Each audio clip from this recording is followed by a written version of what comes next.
উজনি অসমৰ জলপলয় দৃশ্যবোৰ আপোনালোকে দেখিছিলে আৰু কেনেদৰে ক্ষতিগ্ৰস্ত হৈছে প্ৰতিটো পৰিয়াল।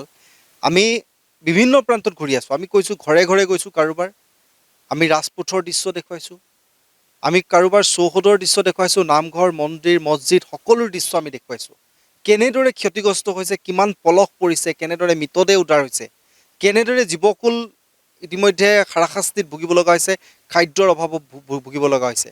এটা এটা পৰিয়ালৰ সম্পত্তি কেনেদৰে নষ্ট হৈছে আকৌ আমি দেখুৱাম। আমি এতিয়া চোনপুৰা হাঁহচৰাত আছোঁ আৰু হাঁহচৰা আমি কৈছোঁ যে প্ৰতিটো ইতিমধ্যে আমি যিখিনি স্থান আছে আমি বিভিন্ন প্ৰান্ত আমি কৈছোঁ যে এটা ৰাস্তা আছে, ৰাস্তাৰ এটা ছাইড ডিমৌ আৰু এটা ছাইড যদি আমি কওঁ শিৱসাগৰ সমষ্টি।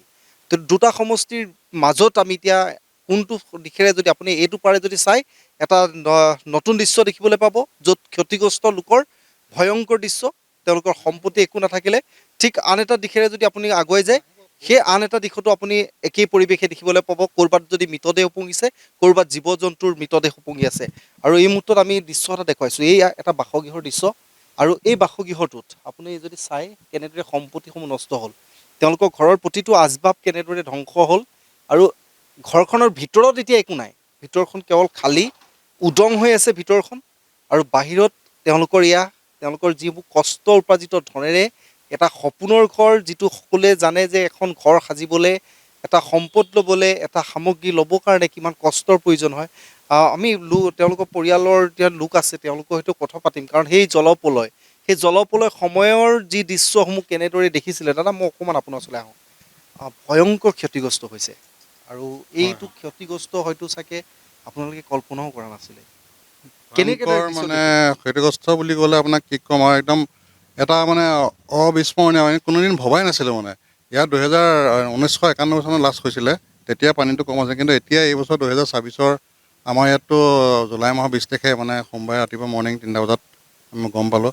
আমাৰ কাষৰ দাদাই ফোন কৰিছিলে, উঠি চালোঁ মানে আমাৰ সেইডোখৰত পানী হৈছে জাষ্ট মানে 15 মিনিটত হোৱা নাই, এইফালে আমি বাৰান্দাত সোমালে। তাৰপৰা 1.5 ঘণ্টাৰ ভিতৰত আমাৰ এই লেভেলটো যে মই য'ত থিয় হৈ আছোঁ নহয়, এই লেভেল ইমান লেভেল। তাৰমানে কি এটা ভয়ংকৰ পৰিৱেশ, মানে ভয়ংকৰ পৰিস্থিতি, পানী ফ'ৰ্চ ইমান আছে, ক'বলৈ বিশেষ একো নাই। এতিয়া আমাৰ এইটো যিটো ৰাস্তা নাই, আমাৰ ফ্ৰণ্ট ৰাস্তাটো আমাৰ শিৱসাগৰ ডিষ্ট্ৰিক্টৰ 53 চম্পাৰ ৰোড, ইটো ছাইডে ডিমৌ সমষ্টি পৰে, এইটো ছাইড শিৱসাগৰ সমষ্টি পৰে দেই। মানে আমি গাঁও একেখনে, আমাৰ সমষ্টিটো বেলেগ হ'লে একো নাই, আমাৰ গাঁৱৰ মানুহখিনি একেই হয়। আৰু গোটেই গাঁওখনৰ মানুহখিনি ক্ষতিগ্ৰস্ত হোৱাৰ লগতে এই অঞ্চলত যিমানখিনি আছে আপোনাৰ গোটেইখিনি মানে ধ্বংস, মানে কোনো এটা পৰিৱেশ কি বুলি ক'ম, ঘৰৰ ক'বলৈ কি কি মানে সম্পদ বাচিলে বুলি সুধিবলৈ গ'লে কি কি বাচিলে? বাচিলে বুলি মানে আমি মানুহখিনি প্ৰথম ছেফ হ'লোঁ। তাৰপৰা ধৰি লওক 2-4 ডকুমেণ্ট বিশেষ তেনেকৈ বচা নাই। কিমান সময়ৰ ভিতৰত মানে পানী আহি পাইছে? তাৰমানে আপোনাৰ 3টা বজাততো দাদাই নিশা ফোন কৰিছে তিনিটা ৰাখি পুৱতি 15-20 নিশা মিনিটৰ ভিতৰত আপোনাৰ ইয়াত এবেগেট পানী হ'ল। আৰু 1 ঘণ্টাৰ ভিতৰত আপোনাৰ ইমান পানী হৈ গ'ল। 1 ঘণ্টা নহ'লে ন, মই টাইমটো চাব ন, ঠিক আছে। কিন্তু আমি মানে একো পাত্তাই পোৱা নাই, আমি ভাবি আছোঁ ইমান পানী নহয়, কিন্তু মানে কি ইমানেই পানী হৈ গ'ল ন, একদম মানে অবিস্মৰণীয় এটা মানে হেৰি হৈ গ'ল। ভিতৰত কি ক'ম আৰু এতিয়া কিবা সামগ্ৰী আছেনে বাৰু? ভিতৰত সামগ্ৰী নাই। এতিয়া পানী শুকোৱাৰ পিছত আমি মানে চফা তফা কৰিলে, কিন্তু পানী কেতিয়া এনেকুৱা ওলাইছে? পানী কেতিয়া পানীটো ওলাইছে? 5 দিনৰ মূৰত পিছত ওলাইছে, কিন্তু আমাৰ চোতালটো ওলাবৰ কাৰণে এটা 7 দিন সময় লাগিলে।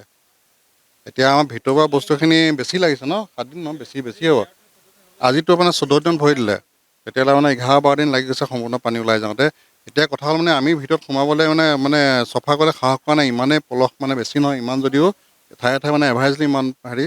আৰু গোটেই অৱস্থা বেয়া। আপোনালোকে যদি যদি ভাবে অকণমান দেখাই দিব অকণমান পাৰে, ভিতৰলৈ কিন্তু যাম আমি, কাৰণ আমি ভিতৰত কৈছোঁৱেই যে আমি প্ৰতিটো স্থানলৈ গৈছোঁ, ঘৰৰ ভিতৰলৈও গৈছোঁ। আমি প্ৰতিটো বস্তু চাবলৈ চেষ্টা কৰিছোঁ, কাৰণ এই ক্ষতিগ্ৰস্ত যিটো জলপলয়, আমি এই জলপলয় হয়তো কোনেও কল্পনা কৰা নাছিলে। আৰু আমি শিৱসাগৰ সমষ্টি বিভিন্ন প্ৰান্তলৈ গৈছোঁ। আৰু যদি আপুনি এই ঘৰটো ইতিমধ্যে দৃশ্য আমি দেখুৱাইছোঁ, এয়া হয়তো যিমানটোলৈকে দাগ দেখিছে, ইমানটোলৈকে ইতিমধ্যে পানীত বুৰ গৈছিলে। আৰু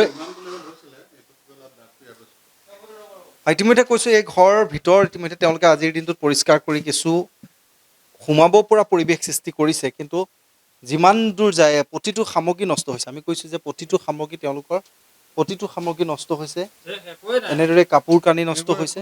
ঠিক একেদৰে এইফালে যদি আমি চাওঁ, ফ্ৰিজৰ পৰা আৰম্ভ কৰি আপোনালোকৰ ল'ৰা ছোৱালী আছে, পঢ়া শুনা কৰি আছিলে চাগৈ, ল'ৰা ছোৱালী তেওঁলোকৰ আছে, কিতাপ পঢ়া পত্ৰ শুনা কৰি তেওঁলোকৰ কিতাপ পত্ৰখিনি যেনে বচাব পৰা হ'ল। আমাৰ এইটো আমাৰ শিৱসাগৰ টি আই বিত পঢ়ি থাকে, আৰ্টছৰ হয়। এই কিছুমান কিতাপ যথেষ্ট মানে নোটছ মানে অলপ মানে পানীত মানে হেৰি হৈ গ'ল, উটি গ'ল নে ক'ত বিচাৰি পোৱা নাই মানে। কোন ক্লাছত? হয় হয় নমস্কাৰ, মই বৰ্তমান TRB ছিনিয়ৰ ছেকেণ্ডেৰী স্কুলৰ একাদশ শ্ৰেণীৰ ছাত্ৰ, আৰ্টছৰ মই। মোৰ কিতাপকেইখনমান পাছলৈ, কিন্তু মোৰ পলিটিকেল চায়েন্সৰ বহীখন নোটছখিনি মোৰ পানীত বিধ্বস্ত হৈ গ'ল বৰ্তমান, সেনেকুৱা পৰিস্থিতি হৈছে।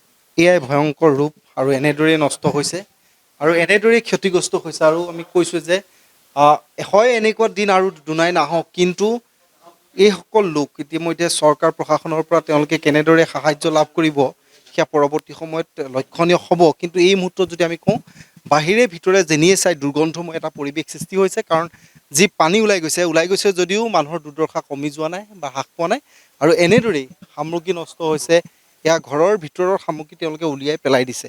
আৰু জীৱ জন্তু কেৱল গৰু এজনী তেওঁলোকে আছিলে, আৰু সেইজনী ইতিমধ্যে বৰ্তমান আছে। আৰু এনেদৰেই ইতিমধ্যে প্ৰতিটো স্থানৰ দৃশ্য দেখুৱাইছোঁ যিহেতু, আৰু এয়া যিহেতু শিৱসাগৰ সমষ্টিৰ বিভিন্ন প্ৰান্তৰ দৃশ্য দেখুৱাই আহিছোঁ। আৰু এনেদৰে এতিয়া মানুহৰ এমুঠি অন্ন, এটা বাসস্থান আৰু এটা এযোৰ কাপোৰৰ বাবে এতিয়া হাহাকাৰ কৰিব লগা এক পৰিৱেশ সৃষ্টি হৈ আছে।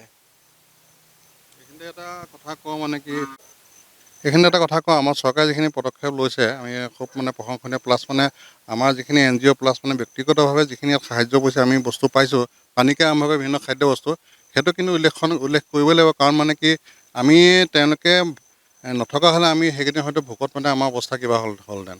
এতিয়া ৰাইজৰ সঁহাৰি যথেষ্ট স্বতঃস্ফূৰ্ত সঁহাৰি মানে তেওঁলোকে দিছে, যথেষ্ট বস্তু দিছে। সেইমতে আমি সেইবিলাকক লৈয়ে আমি বৰ্তমান খাই আছোঁ মানে। মুঠতে এতিয়া আমি 15-20 বছৰ আমি মানে এতিয়া পিছুৱাই গ'লোঁ গোটেই এণ্টায়াৰ এৰিয়া মানে। বিশেষকৈ কি ক'ম আৰু, বস্তুৱে মানে ভিডিঅ'ৱে কথা কৈছে প্ৰমাণ, নহয় জানো?